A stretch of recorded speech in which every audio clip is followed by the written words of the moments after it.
जय में हो। देख रहे हो साथियों, ये मध्य प्रदेश शासन के द्वारा जो ये 198 कचरा नंबर की ये आराजी भूमि है, जो इसमें 10.5 बीघा अंकित है। और ये खेत चारों तरफ आप देख रहे हो, मौके पर 10.5 बीघा नहीं है।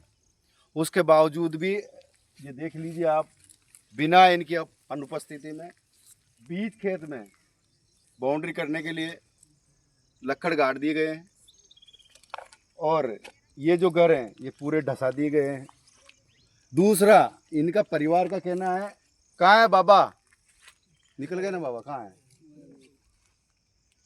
पापा आजा। इनका कहना है कि 2 बैल थे इनके। यहाँ के और शासन और प्रशासन की जो कार्यशैली है, और ये कहते हैं कि विधिवत हमने काम किया है, कार्रवाई की है। 2 बैल थे और भैंसें कितनी थी?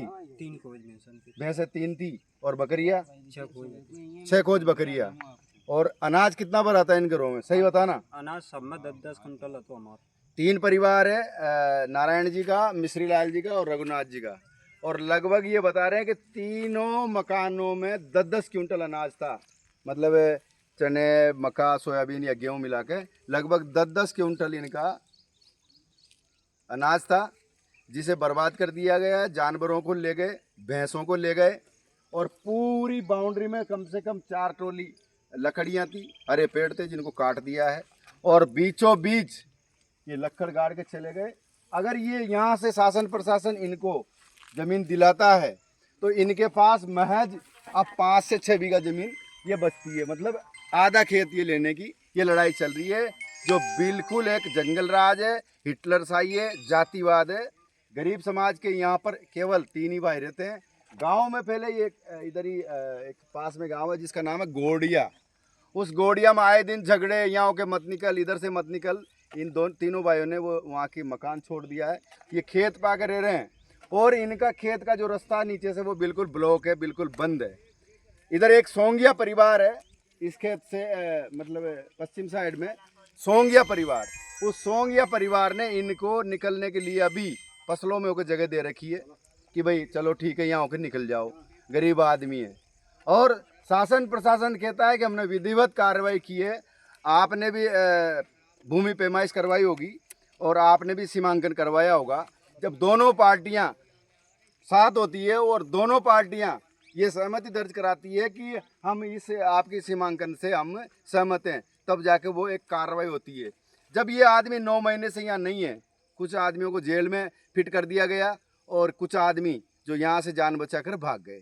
9 महीने के बाद आज घर वापसी हुई है। तो आप देख लीजिए, बिना इनकी अनुपस्थिति के कौन सा शासन आया, कौन सा प्रशासन आया जो बीच खेत में लकड़ियां गड़ा के और गया है। आप देख सकते हो, इस देश का जंगल राज देख सकते हो। और हमारी जो केवट समाज, कश्यप समाज और निषाद समाज, भोई समाज, दीवर समाज, बातम समाज, सेलर समाज, तुरैया समाज, जो भी जितनी समाज हैं, उपनाम है, इन समाजों के हालात आप देख सकते हो। ये ऐसा नहीं है कि ये साल 2 साल पहले आके यहाँ बसे हैं। ये पेड़ बयां कर रहे हैं, ये घर बयां कर रहे हैं। इनको ये आवाज से मिली थी क्या कुटिया? ये देख ही लीजिएगा, ये सबसे बड़ा सबूत है कि ये प्रधानमंत्री आवास के तहत इनको एक कुटी मिली है। कौन है ये लाभार्थी? आपका लाभार्थी रघुनाथ जी।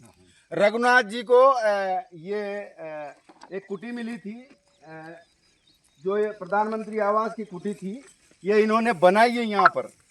अब आप बताइए, जब ये कुटी बन के तैयार हुई तो यहाँ का सचिव, यहाँ का सरपंच और यहाँ का कोई भी जनप्रतिनिधि या यहाँ का तहसीलदार या यहाँ का पटवारी या यहाँ का कोई भी कर्मचारी क्यों नहीं आया कि इस मकान को यहाँ मत बनाओ? इसमें राज्य सरकार का भी पैसा लगा हुआ है, इसमें परिवार का पैसा भी लगा हुआ है। अब आप बताइए, क्या ये इसको ढसा देंगे? इस पक्के मकान को ढसा देंगे या इस पक्के मकान को दूसरे आदमी को दे देंगे? मैं शासन प्रशासन से मांग करता हूं कि ये बिल्कुल जंगल राज है, बिल्कुल गलत तरीके से यहाँ पर बर्ताव किया गया है। इस पर सख्त कार्रवाई हो। और इस परिवार की जो 3 भैंसें थी, जिसकी कीमत लगभग 1.5 लाख रुपए है और 6 खोज बकरियों के थे, जिनकी कीमत लगभग 50,000 है, और 30 क्विंटल करीब अनाज था जिसकी कीमत लगभग 1 लाख रुपए है। इस परिवार की क्षतिपूर्ति करवाई जावे।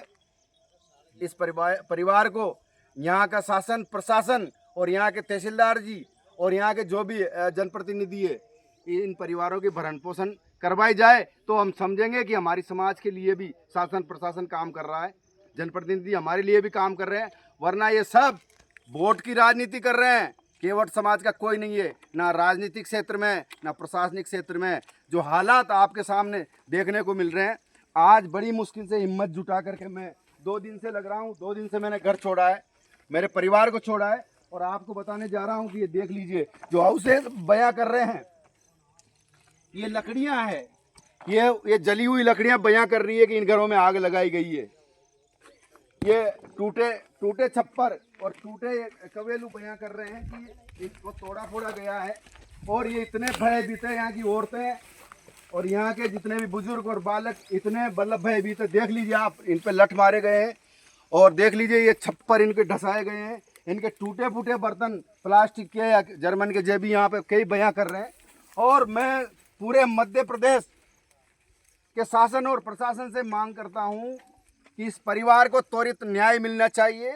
ये बिल्कुल यहाँ पर गलत हो रहा है, बिल्कुल एक तरह से जंगल राज मानो आप। किसी प्रकार का यहाँ शासन प्रशासन का दबदबा अपराधियों में नहीं है।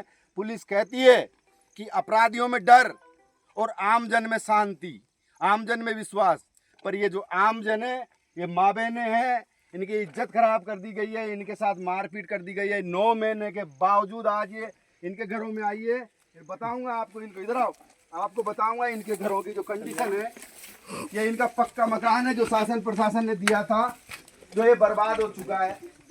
इसके किवाड़ निकाल लिए हैं, और आप देख सकते हो इनकी जो गृहस्थी के जो सामान थे, ये यहाँ पर कागज